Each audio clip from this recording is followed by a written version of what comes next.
Halo, selamat datang kembali para pejuang PTN dan PTK. Nah, di sini kita akan menjelaskan bagaimana cara menyelesaikan soal TIU atau tes intelijensia umum pada logika numerik. Nah, di sini untuk soal yang pertama, jika X sama dengan 1/16 dan di sini kita punya Y sama dengan 16%. Nah, maka di sini kita akan menentukan bagaimana sih hubungan antara X dan Y-nya. Nah, langsung saja di sini kita kerjakan. Nah, di sini kita perhatikan karena untuk X dinyatakan 1/16, kemudian Y sama dengan 16%. Nah, di sini kita bisa tuliskan X sama dengan 1/16. Kemudian Y-nya untuk 16%, karena 16% itu sama saja 16/100. Nah, maka di sini untuk Y-nya kita bisa ubah ke dalam bentuk pecahan biasa ya. Nah, di sini kita bisa sederhanakan, kita bisa bagi 4. Nah, masing-masing. Berarti di sini 16 dibagi 4 kita dapat 4. Kemudian untuk 100 dibagi 4 kita dapat 25. Nah, berarti di sini 4/25. Nah, di sini untuk menentukan bagaimanakah hubungan antara X dan Y-nya, di sini kita perhatikan karena X-nya itu sama dengan 1/16, maka di sini kita bisa tuliskan 1/16.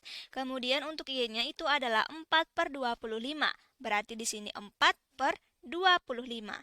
Nah, di sini kita langsung perhatikan saja karena di sini 1 lebih kecil dari 4 dan di sini 16 lebih kecil dari 25, maka yang terjadi adalah 1/16 itu lebih kecil dari 4/25. Nah, di sini kita juga perhatikan karena untuk selisih antara 16 dan 1 itu adalah 15, karena 16 dikurang 1 sama dengan 15. Kemudian untuk selisih antara 25 dan 4 itu adalah 21. Nah, maka di sini dapat ditentukan bahwa 1/16 itu kurang dari 4/25. Nah, berarti di sini kita telah peroleh nih jawabannya, yaitu yang B ya. Nah, selanjutnya di sini kita beralih ke soal nomor 2. Nah, di sini kita perhatikan soal nomor 2 itu merupakan soal yang menentukan, kita harus menentukan berapa jumlah dari deret angka tersebut. Nah, di sini kita perhatikan karena di sini kita akan menentukan berapa jumlahnya untuk keseluruhannya. Nah, maka di sini kita bisa gunakan rumus SN ya. Nah, di sini kita perhatikan karena untuk 1 ke 2 itu ditambah 1, kemudian 2 ke 3 ditambah 1, 3 ke 4 ditambah 1, berarti otomatis seterusnya itu akan ditambah 1.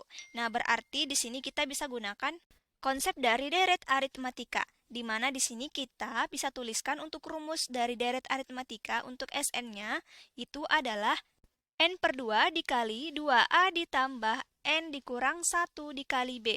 Atau kita bisa tuliskan N/2 dikali A ditambah UN.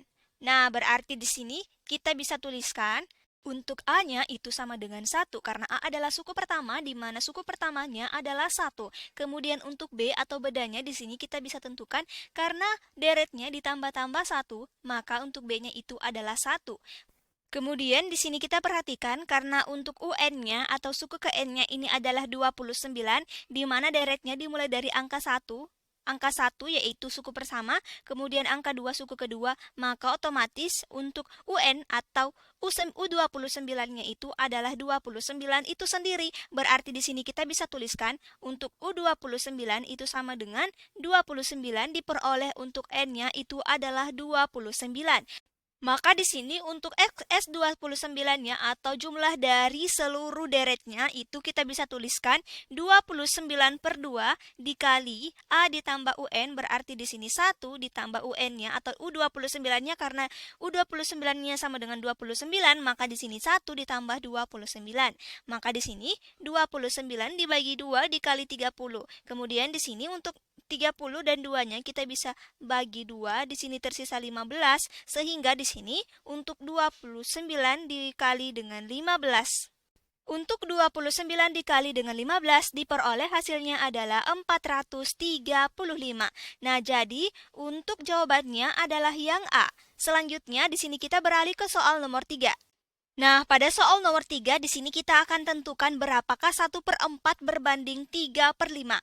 Nah, untuk perbandingan berarti Kita bisa buatkan tabel seperti ini, di mana di sini untuk 1/4 dan 3/5.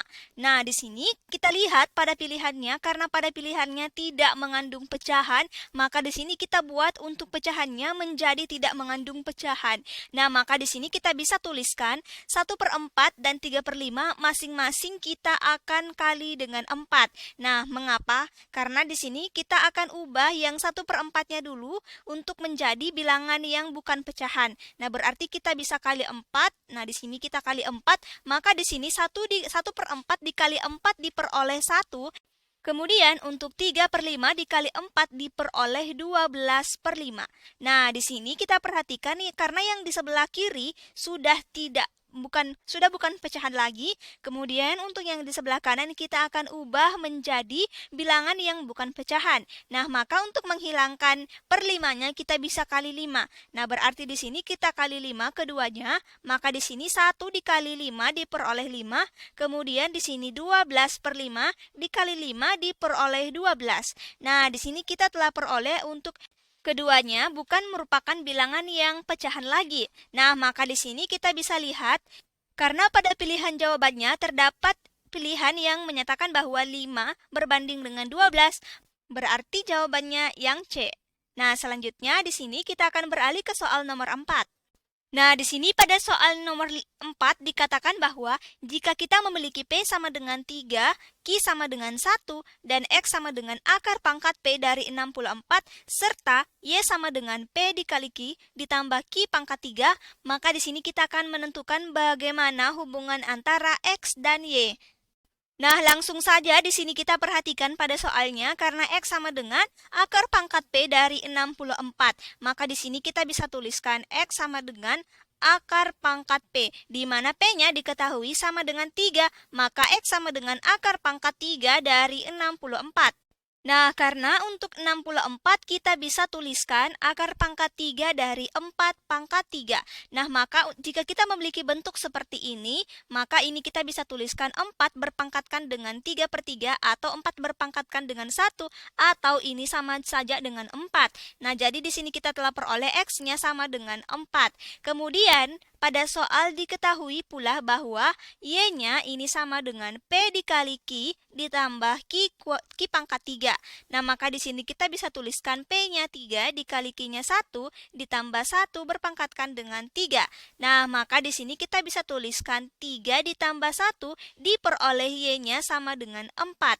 Nah, jadi untuk hubungan X dan Y, karena X-nya sama dengan 4 dan Y-nya sama dengan 4, nah maka diperoleh X-nya itu sama dengan Y. Jadi jawabannya yang A. Nah, mungkin itu dulu yang bisa kami jelaskan pada video pertemuan kali ini. Nah, untuk video-video berikutnya, kalian bisa subscribe di channel YouTube ini agar kalian bisa mendapatkan berbagai macam video-video penjelasan dari tes masuk PTN, tes masuk PTK maupun CPNS. Oke, di sini saya pamit undur diri dulu. Wassalamualaikum warahmatullahi wabarakatuh.